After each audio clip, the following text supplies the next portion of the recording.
All right, we have a major news story to go over as EA has officially been sold. They are going private. We talked about this yesterday that it looks like it was going to happen. It's officially been announced here. It's happening. So, pretty crazy stuff there. Xbox gets a brand new update. So, we'll go over the September update. This is leading up to the ROG Xbox Ally. The Xbox Series S is a next gen console, contrary to popular belief in next gen, basically this gen, as it has been out already in this generation. Square Enix comments on that there is some information about a new PlayStation 5 Dualsense that could be in the works. So we'll go over all of this stuff and a couple more things. But before we do, if you do enjoy daily gaming music content, make sure to hit the subscribe, share, and like. If you've been on social media at all, YouTube algorithm has been pretty crazy for about a month or so now. So it's more important than ever right now to hit that subscribe, share it, like all of those things, all the things that you can do for free just to help the channel if you do enjoy it. So I would really appreciate it if you could do that. But for now, let's get into the news.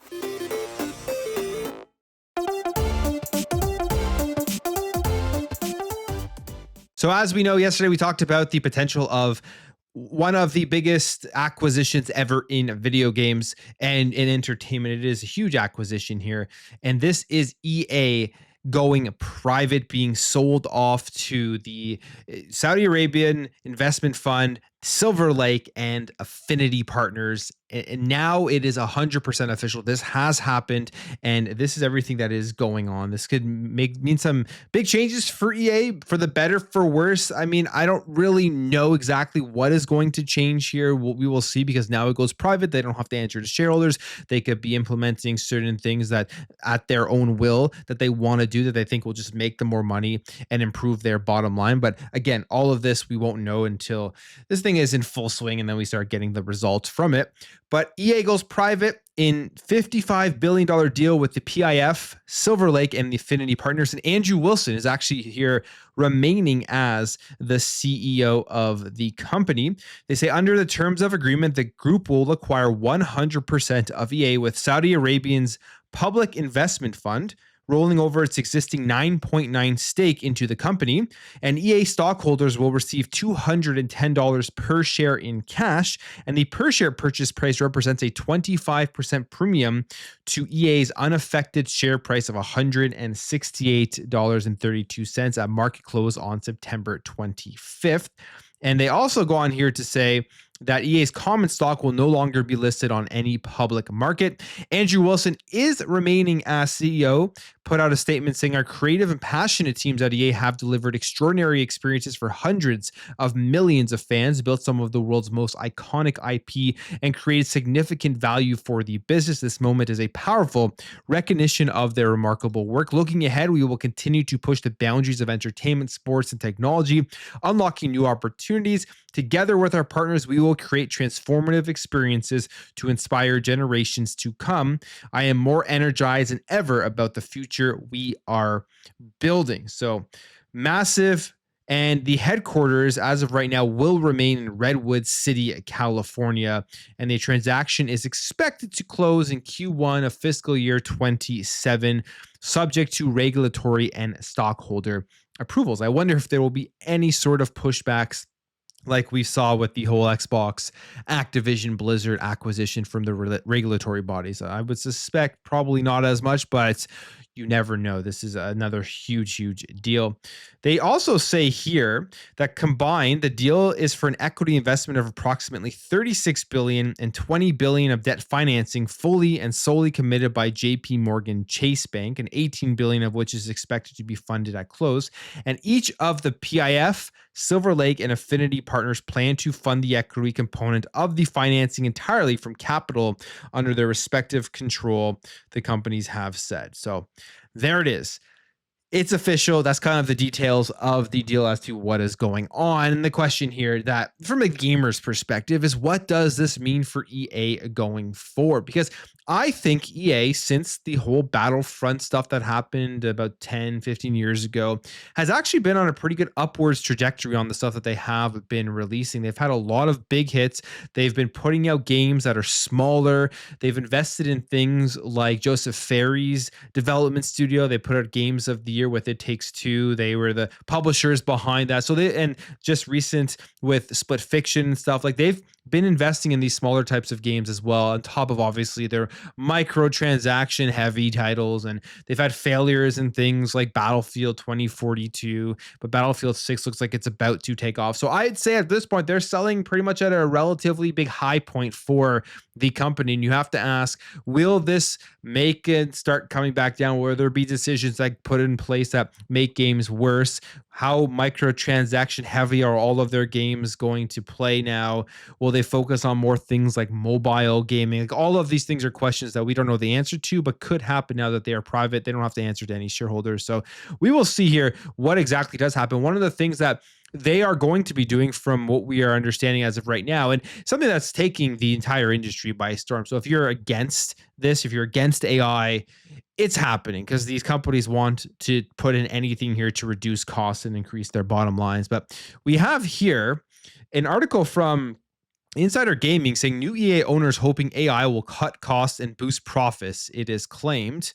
So it's a claim right now, but it's per a report that's been paywalled, saying that the enhanced use of AI will be used as a way to also boost EA's profits in the coming years. And this will allow the new owners to manage a large debt load on a company that historically carried limited net debt. So they're going to be putting in AI. Like, that's just something that's happening across all games, all industries. And I think there will be people who lose their jobs to AI. I feel like AI, if used correctly, will be utilized in a way that could make games better, and in a way that will get games to be produced faster while not really taking away a ton of quality from the games. Like, if you're using it on tasks that are just monotonous tasks, assets that have to be put around the entire game, you could have an AI do that.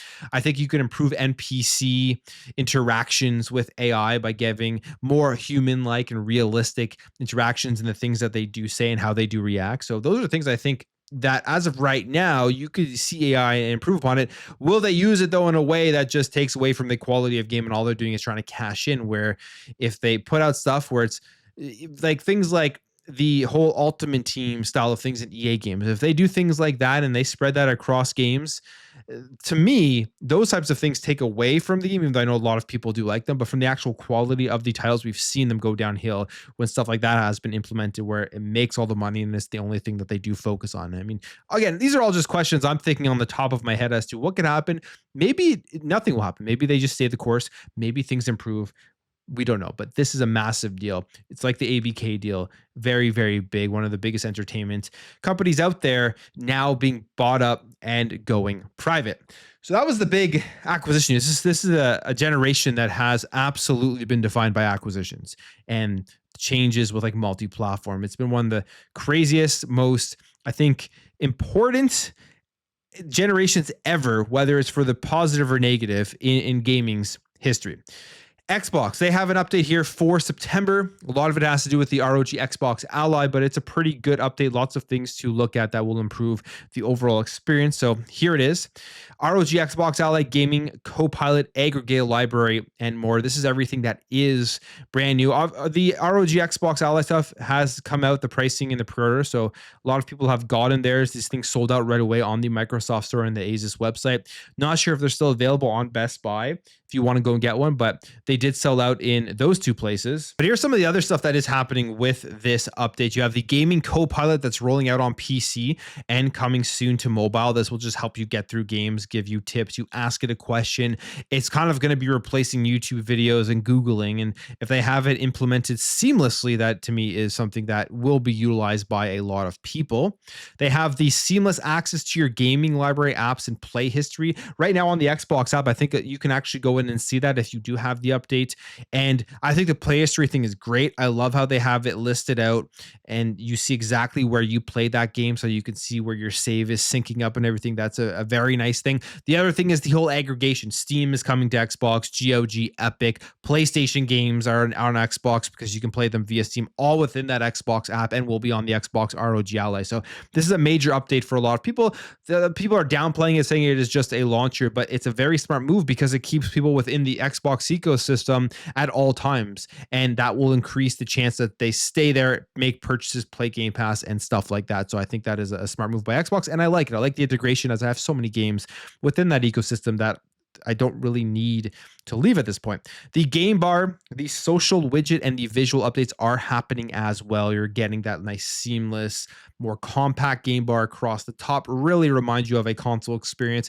That is available on your PC, but it's mainly going to be for handheld, where you can use your controls to navigate through the entire thing. Go to your friends, go to your screenshots, your volume, your settings, your home, all of that great stuff. There's also a network quality indicator now that has been added, and they say here this is the NQI tool, and it's designed to help players better understand their network conditions. And NQI offers clear guidance to troubleshoot the most common in-stream network issues that might mess with your cloud gaming experience, which is good because sometimes you don't really understand why your cloud gaming is jittery and not working very well, what issues are causing it, and if you can really fix those fast and understand, that will get you right back into the game. So you could turn those warnings off, but I think they're good. We'll keep them on for sure. Smarter game save syncing, which is extremely important. This is actually starting here today, and they're rolling the new feature into the Xbox PC app to help players when game saves get left behind on other devices, especially in the offline scenarios. You'll have this new pop-up come up, and it says your previous device is still uploading your save, and you can either stop the sync and continue, or you can quit the game. And it also gives you the exact time that your last game on cloud gaming or whatever was sync, time and date and everything like that. So that is good, because sometimes you jump in, you're like, why is my save not updated? It's just probably because that cloud save has not synced. Rewards with Xbox has been revamped. Now, I don't know if this is something that's been there for a while, for maybe the last few weeks, or I've just been getting it, but I get rewards all the time now just for playing for a certain amount of time. And I don't know if these are new rewards, but it looks like they are adding additional rewards to the service. They say here that the rewards hub on PC is getting a major refresh, and it's looking sharp. Whether you're tracking progress, redeeming points, or just exploring new ways to play, the updated experience is built to be smoother and more intuitive across all screen sizes. And they're rolling out a new goal card to help you set and track your progress towards big rewards. And the rewards has always been something that I've used to redeem Game Pass months, basically, or sometimes like $10, $20 off of a game by getting just the Xbox points in there. And finally, the console is getting an update here with the offer wallet, now available on your web and on your Xbox consoles. A unified digital wallet finally here for Xbox players. They say here that providing a unified digital wallet solution for Xbox players to discover, redeem, and manage promotional offers and credits. And the offer wallet is now available on both the web and console platforms. Directly connect your Xbox profile, and powered by Xbox Purchase Secure backend, you can now easily find and claim great offers. No more tracking and entering 5x5 token codes manually, which is awesome to hear and smart on the Xbox side, because it'll make checking out faster, which will probably mean more people will buy things when they're not getting caught up in the whole checkout process. But that is the September update. Lots of good stuff. Obviously, the major thing here is preparing for the release of the Xbox ROG Ally devices coming out on October 16th. All right, the Xbox Series S, it's getting more praise. This is like the second time in the last couple of weeks, which is wild to think about it. From everything that we see online and social media when it comes to the Series S so far this generation, this is some more good news for it in terms of we're 5 years in here, and another developer here, this is Square Enix and the Final Fantasy VII Remake developer, is saying that the series is actually a solid console spec-wise, which you'll not hear that from people online. I always like to make everything the fault of the Xbox Series S, but this is an interview with Windows Central and Naoki Hamaguchi. He's talking about the Xbox Series S, and he says this: in terms of hardware specs, I would say the Xbox Series S is actually quite solid in terms of spec. We didn't come across much of a processing challenge, but many of the challenges were more memory related. Optimization is something we were strongly cognizant of as we worked on the PC version as well.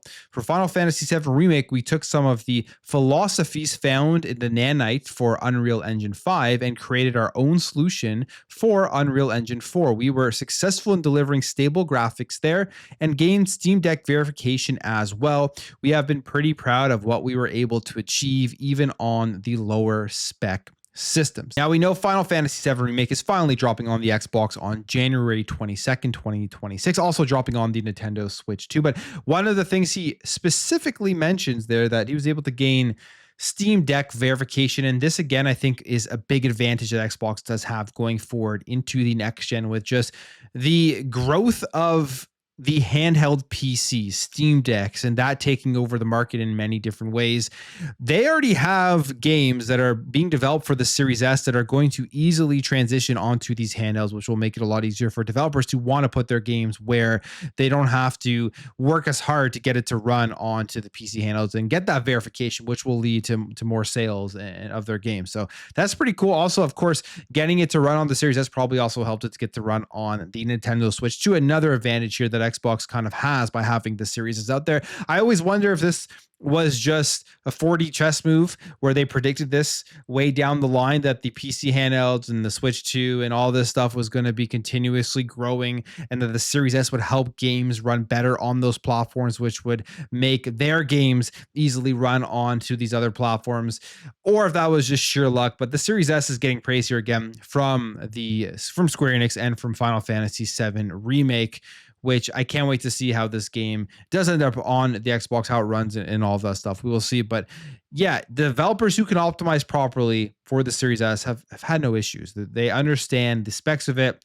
They're cognizant of it, as he does mention, and then they get these great outputs for their games, and it's been good for them for other platforms that the game does land on. It looks like we are getting a new Lord of the Rings game. It is in development. This is an exclusive report here from Insider Gaming. And they say here that a new Lord of the Rings game is in development and has been for some time. These are sources close to the game telling Insider Gaming that a new title is set to be at least partially funded by the Abu Dhabi Investment Office, and the funding should roughly equate 100 million, give or take. They say the deal has been in the works since last year, and while not signed yet due to the number of moving parts, it's set to be made official soon and could happen as early as next week. Regarding current funding of the game's development, it has been funded internally. We don't know what this game is going to be about. However, they do say that it will be a third-person action game designed in a way to compete with Hogwarts Legacy. They probably saw how successful that game was with such a massive IP. Lord of the Rings is also a massive IP that they could take the world by storm here if they do release a good game. Hogwarts Legacy was a phenomenal game. That's another reason why it was very, very successful.